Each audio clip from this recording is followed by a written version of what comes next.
안녕하십니까. 오늘은 19번째 강의를 시작하겠습니다. 오늘은 5월 5일 어린이날입니다. 이 영상을 보고 계신 분들이 어린이가 있을 수도 있겠지만 아마 대부분 조카나 또는 손자가 있을 수도 있겠습니다. 우리나라에서는 1923년 5월 1일 어린이날이 최초로 제정이 되었다고 합니다. 그 뒤로 1945년 해방 후에 5월 5일로 변경이 되었다고 하는데요. 어린이날을 최초로 제정하신 분은 다 아시죠? 방정환 선생님. 그러니까 매년 오늘이면 방정환 선생님을 기억하죠. 그런데 방정환 선생님의 호는 오늘 주제와 같습니다. 소파입니다. 이걸 글자 그대로 직역을 하면 작을 소의 물결파, 그래서 작은 물결 이런 뜻이죠. 이걸 약간 설명을 하면 어린이날 제정 취지에 맞게 어린이들 마음에 잔물결을 일으키는 그런 역할을 하는 사람이다. 이렇게 해서 소파라고 하는 호가 탄생이 되었다고 합니다. 굉장히 소파 멋지고요. 아이들의 마음을 정말 잘 대변해주는 글자가 아닌가 그런 생각합니다. 저도 오늘 영상을 만들기 전에 이런저런 많은 생각을 해봤습니다. 퇴직을 앞둔 제 입장에서 보면 제가 지금까지 아이들의 마음에 잔물길을 일으키는 그런 역할을 얼마나 많이 했을까. 고개가 숙여집니다. 물론 경우에 따라서 사람들의 생활이기 때문에 아이들과 부딪히면서 작은 물결이 아니라 큰 경랑, 큰 파도가 이는 그런 경우가 있기도 했지만 대체적으로 아이들의 마음에 잔물결을 일으키는 그런 역할을 많이 했었어야 되는데 어땠을까 많이 되돌아보게 되네요. 아이들이 유치원에 와서 또는 유아원 또는 초등학교, 중고등학교를 거치면서 학교라고 하는 공간, 배우문터라고 하는 공간이 아이들에게 주는 영향, 역할은 정말 컸다고 생각을 합니다. 아이들이 든 교회에서 선생님의 어떤 작은 행동 또는 선생님의 작은 말 한마디가 아이들의 생활에 아이들은 이제 매일매일 어떤 기대를 가지고 학교에 등교하죠. 그래서 선생님들의 작은 말과 행동이 아이들의 기대 또는 아이들의 희망 또는 아이들의 꿈을 연결게 하는데 얼마나 좋은 역할을 했을까. 오늘의 주제같이 아이들 마음에 잔물결을, 좋은 의미의 잔물결을 많이 만들어 줬을까.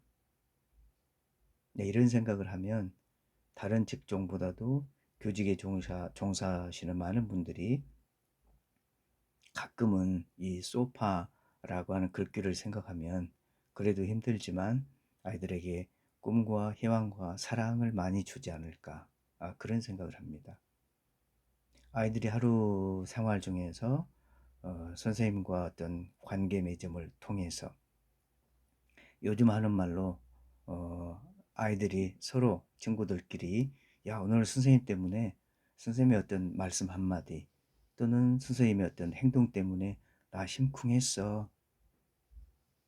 네, 심쿵하다라고 하는 말이 소파, 작은 물결을 일으키는 역할이 아닐까 그런 생각을 하게 됩니다.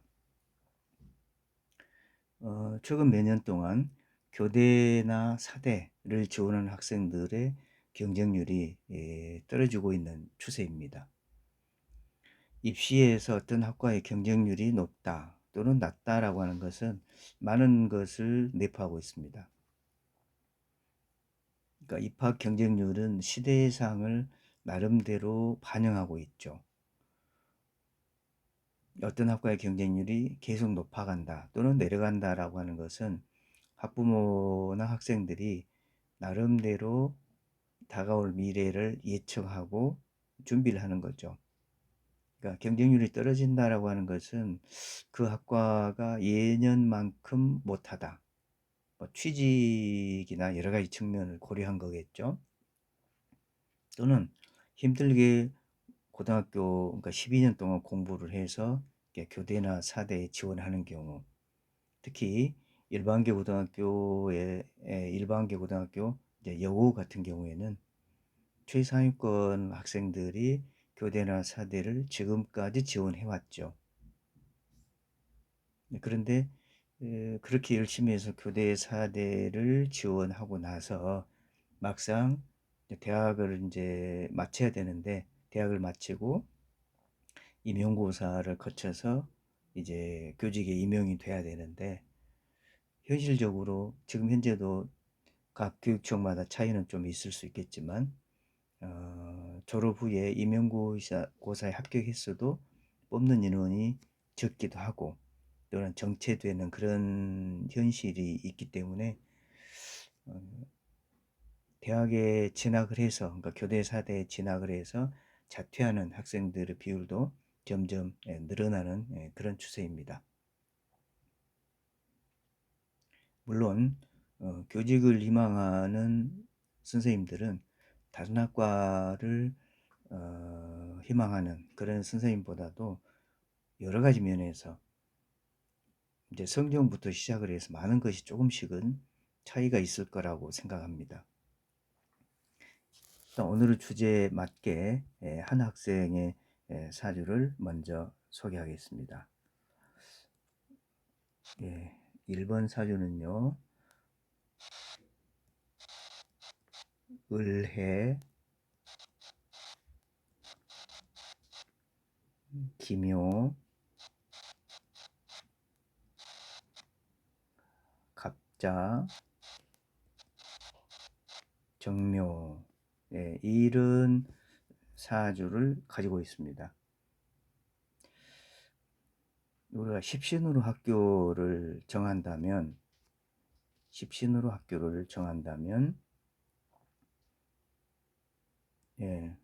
일단 정갑, 이런 구조이기 때문에 식상이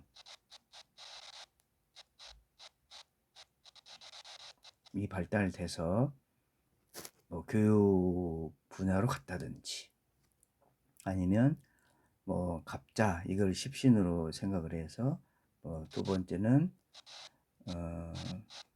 인성 때문에 어떤 어머니 같은 그런 마음으로 자애로움으로 선생님이 되었다거나, 아니면 글쎄요, 식상, 인성, 또는 어떤 사람이 관이 만약에 발달이 되었다면 교직을 어떤 명예로 생각을 해서 또 그런 기운으로 선생님이 되었다거나, 대체적으로 그렇게 얘기를 하지 않을까요? 십신으로 본다면. 그런데 그거보다도 글자 의미를 좀 더 생각해 보죠. 물론 이 사주는 갑자 일간인데 그다음에 을, 이런 글자를 보면 비급이 많으니까, 그러면 이걸 또 어떻게 해석을 할까요? 그런 십신을 벗어나서 다른 관점으로 사주를 풀이해 보죠. 일단 여기서 중요하게 보이는 게 갑자라고 하는 간지가 보이죠.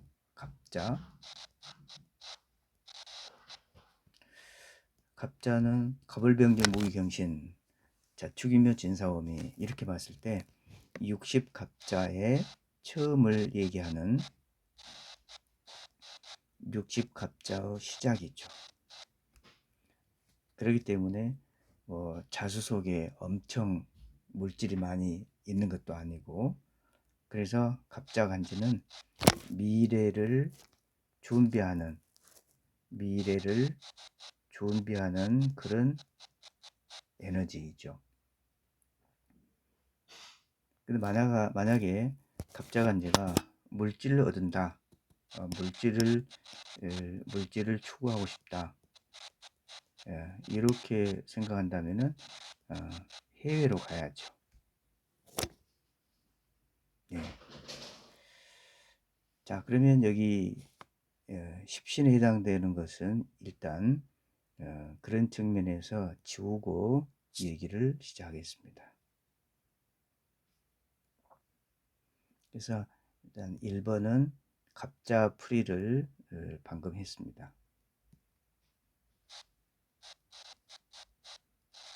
예, 이거는 십신과 전혀 관계없이 간지가 가지고 있는 의미를 지금 풀이한 거죠. 두 번째는 기묘라고 하는 글자입니다. 기묘.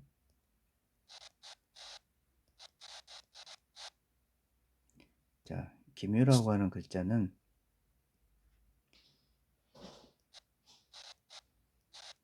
묘목이라고 하는 나무가 기토 땅에서 성장하는 그런 글자죠.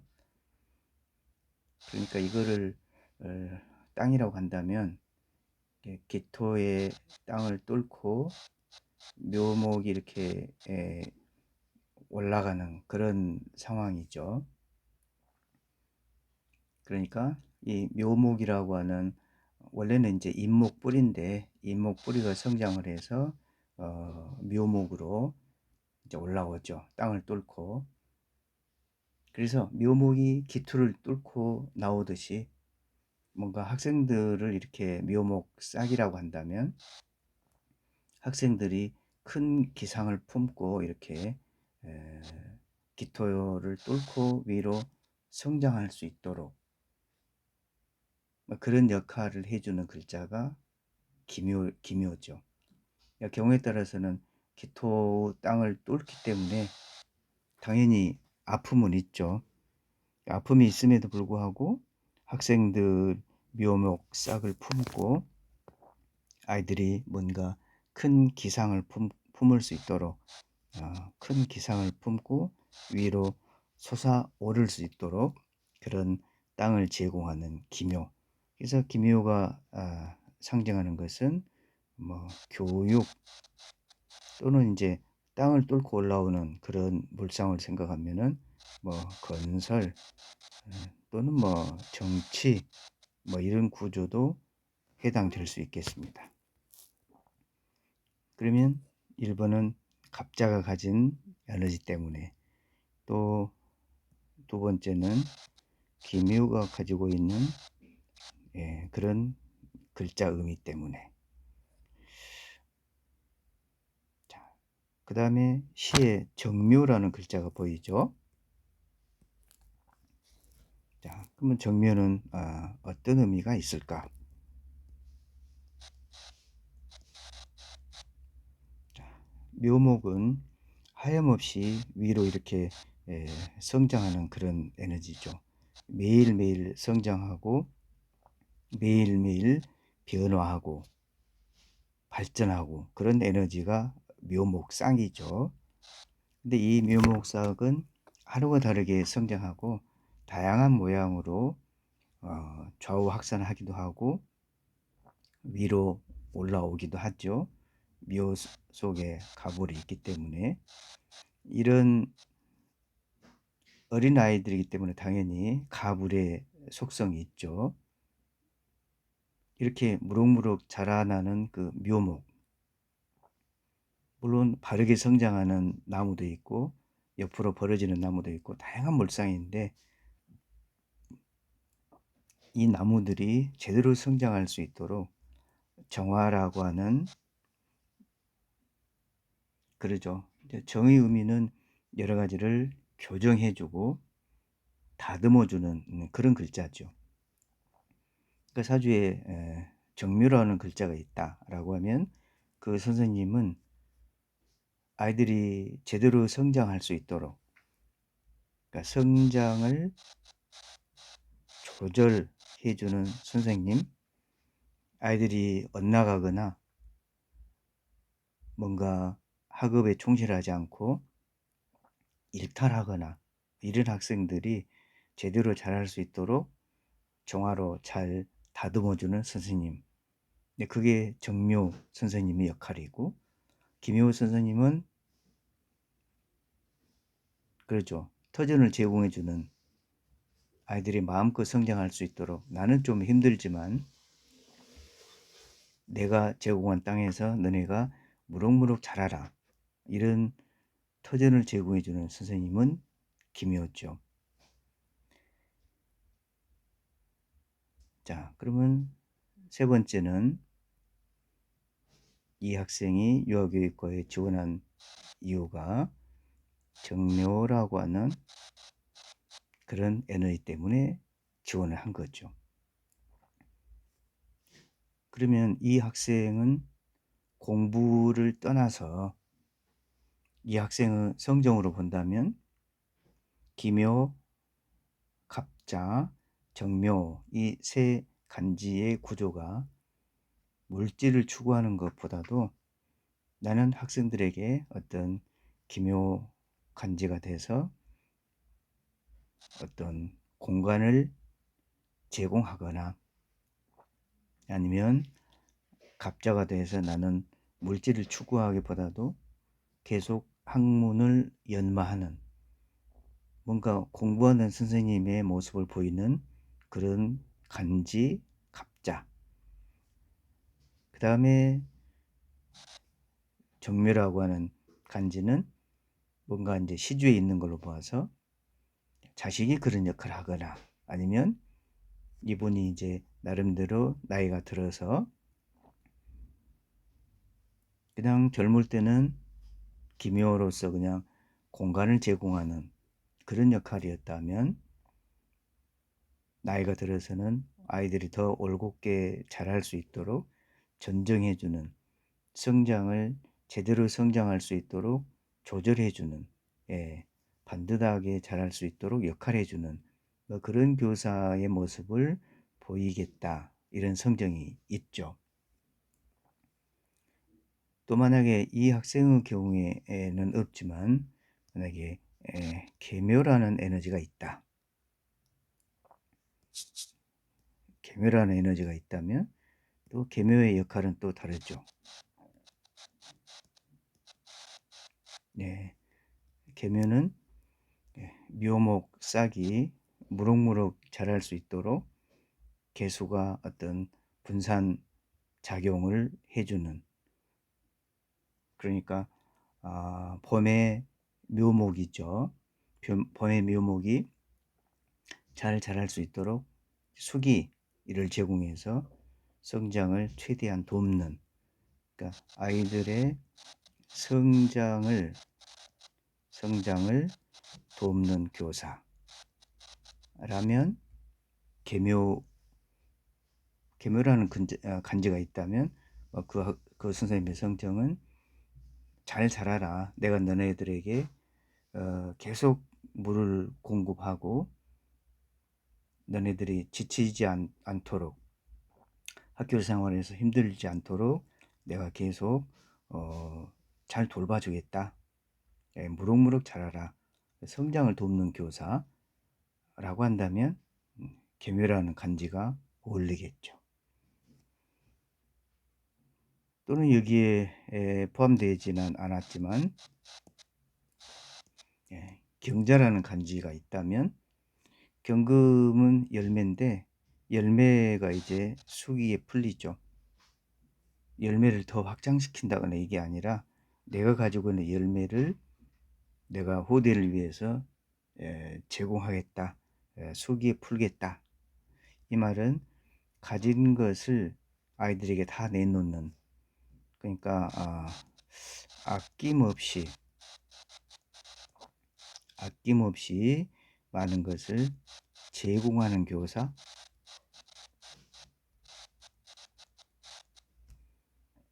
뭐 그런 선생님 있잖아요. 학생들이 어떤 요청을 하면은 뭐든지 다 들어주는, 네, 그 간지가 경자라고 하는 간지죠. 뭐 그 밖에도, 그런데 이제 경제라는 간지에 만약에 병화라고 하는 빛이 더 추가된다면 병경자가 돼서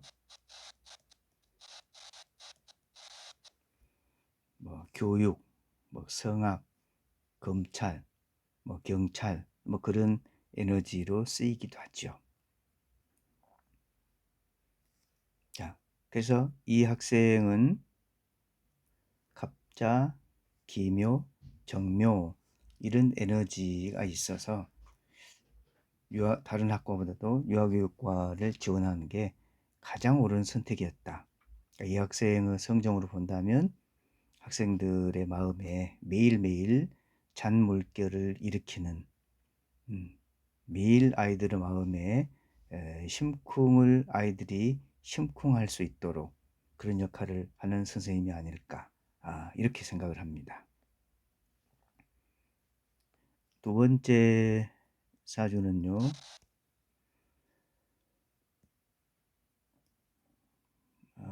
신사,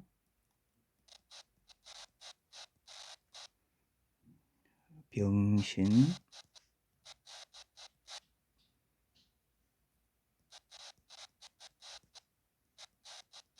경신,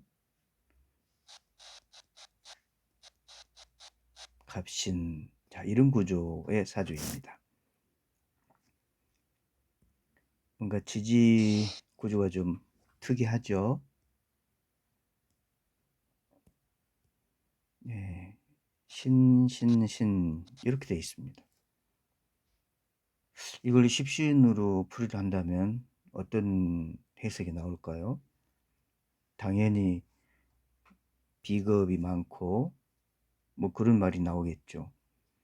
그 다음에 뭐 병화를 생각한다면은 관이 있고 여기에 또 신금이 있기 때문에 뭐 경신에다가 신신신하니까 뭐 이 사주 뭐 볼 것도 없구만, 뭐 이렇게 풀이하지 않을까 싶습니다. 근데 이거를 시국 명리학 입장에서 다시 얘기해 보면 신월에 태어났네요. 예, 신월 이합 전에 신월의 상황을 얘기한 적이 있습니다. 신월은 아직 여름이기 때문에 열매가 달려있는, 6월이 아니어서 아직 떨어진 건 아니죠. 그래서 열매가 달려있는, 아직 수확 상태는 아니기 때문에 나무를 이제 열매를 이제 관리하는 것이죠. 근데 이 신월이 상징하는 것은 달려만 있을 뿐 아직 수확된 건 아니기 때문에 내가 가진 열매는 아니죠. 그런데 내 것도 못 챙기면서 나무 일을 잘 봐주는, 나무 일에 신경 쓰는 오지랖이 넓은, 그런 글자가 지지 신금 글자죠. 그래서 이거를 좀 좋은 의미로 생각해 보면 봉사하는 일, 그러니까 남이 어려움에 처한 일을 내가 도와주는, 봉사하는 일에 적합한 그런 글자입니다. 그런데 이 지지신금은 봉사하는 일 중에서도 뭔가 아이들과 관련된, 만약에 장사를 한다면 신자진 삼합의 속성으로 장사와 관련된다면 봉사하는 일 중에서도 아이들 대상으로 하는 거, 뭐 그러니까 아이들 대상으로 하는 학원도 있을 수 있겠고요. 또는 뭐 문방구점, 하여튼 뭐가 되든지 간에 대상을 아이들로 한다는 것입니다. 제가 이 학생과 상담하면서 신신신 이렇게 있기 때문에 그냥 한번 얘기를 해봤어요. 야, 너 나중에 장사하면 아이들 대상으로 하는 일이면 참 좋겠어 하니까 부모님이 유치원 원장님이시래요. 웃기죠? 근데 이 학생은 신신신 이런 글자가 돼서 또 물어보니까 자기도 아이들을 정말 이뻐하고 좋아한답니다. 이게 십시인이 아니라 시공명리학에서 글자음이 간지음이로 직업을 추론하는 그런 방법이죠. 그래서 이 학생은 당연히 유아교육과를 지원할 거고, 유아교육과를 졸업하고 유아교육과를 졸업하고 당연히 부모님이 원장이니까 거기에서 이제 경험도 익히고 수련 과정을 통해서 나중에 본인도 유아교육과 이제 선생님을 거쳐서 원장이 되려는 그런 꿈을 가지고 있습니다. 이 학생의 성정도 그냥 병신 요거만 생각한다면 그럼 그냥 물질을 키우려는 거 아니야? 이런 생각을 해볼 수 있고, 신월의 조건이 연지에 사화가 있고 월간에 병화가 있기 때문에 신월의 조건은 그야말로 최적이죠.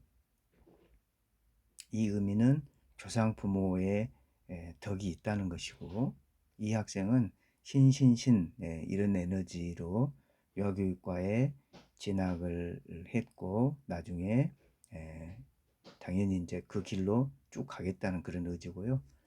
신신신 이렇게 각각의 궁이별로 병신, 경신, 갑신, 물론 천간 글자는 다르지만요. 지지 글자가 이렇게 똑같은 걸로 봐서 나름 오랫동안 봉사하는 일, 아이들에게 매일매일 뭔가 아이들을 사랑하고 이뻐하니까요. 아이들 마음에 매일 잔물결을 일으키는, 아이들이 매일 심쿵하는 그런 역할을 제공하는 선생님이 될 것 같습니다. 오늘의 주제는 어린이날답게 어린이날을 제정한 소파 방정환 선생님의 호를 따서 주제를 소파로 정했습니다. 물론 저도 교사이지만 학교에서 그 선생님들에 대한 상을 제가 생각해 본 적이 있거든요. 물론 그분들의 생년월일을 제가 모르기 때문에 어떤 성정의 선생님이다 라고 제가 할 수는 없죠. 그러나 오늘 소개한 갑자, 기묘, 또 정묘, 계묘, 또는 경자, 또는 여기에 빠졌지만 만약에 임갑병 이런 구조가 보인다거나 또는 임갑기 이런 구조의 선생님도 있겠죠. 다양한 물상으로 저 선생님은 어떤 성향의 선생님이겠다. 아마 혹시 사주에 이러이런 글자가 있지 않을까? 이렇게 제가 유추를 해보기도 합니다. 오늘은 대상을 유아교육과에 맞췄는데 다음 강의에서는 사범대학 또는 사범대학에 맞춰서, 물론 사범대학은 이제 문이과가 또 다르고 학생들이 자기 전공에 따라서 학과를 선택하고 가기 때문에 유아교육과나 또는 그 교육대학교를 지원하는 학생들의 성적과는 조금은 다를 수 있습니다. 그러나 기본적으로 뭔가 교육에 대한 열정과 태어날 때부터 나름 어떤 소명감, 어떤 사명감 이런 에너지가 더 있었기 때문에 물질을 추구하는 것보다도 뭔가 아이들의 성장과 발전을 생각하는 그런 에너지가 더 있어서 교직에 왔을 것이다 라고 생각을 합니다. 소크라테스는 교직에 종사하는 선생님들은 산파가 되어야 된다 이렇게 얘기를 했죠. 산파. 음, 산파.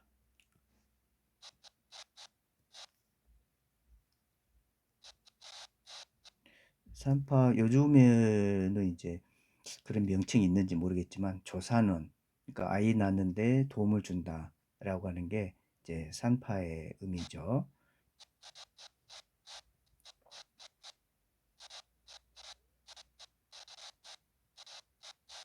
이 산파라는 글자를 보면요, 아까 그 소파 얘기를 했는데요.